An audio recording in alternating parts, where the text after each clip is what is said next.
ছবিটিতে যাকে দেখছেন তিনি কোনো সাধারণ মানুষ নন, তিনি মহারাজা মহারাজা নৃপেন্দ্র নারায়ণ, কোচবিহার রাজ্যের রাজা। ইনি হলেন মহারানী সুনীতি দেবী, নৃপেন্দ্র নারায়ণের স্ত্রী।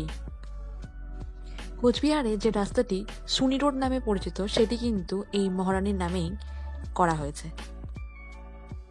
অনেকেই হয়তো এই রাজা নৃপেন্দ্র নারায়ণ ও তার স্ত্রী সুনীতি দেবী সম্পর্কে জানেন না, কিন্তু কোচবিহার মানুষের কাছে এই রাজার অবদানের গুরুত্ব কিন্তু অনেকখানি।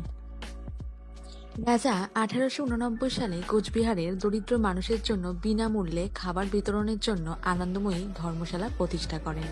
এছাড়াও তার স্ত্রীর নামে একটি স্কুল ও কলেজ প্রতিষ্ঠা করেন, যা বর্তমানে সুনীতি একাডেমি নামে পরিচিত। তার রাজত্বকাল ছিল 1863 থেকে 1911 সাল পর্যন্ত।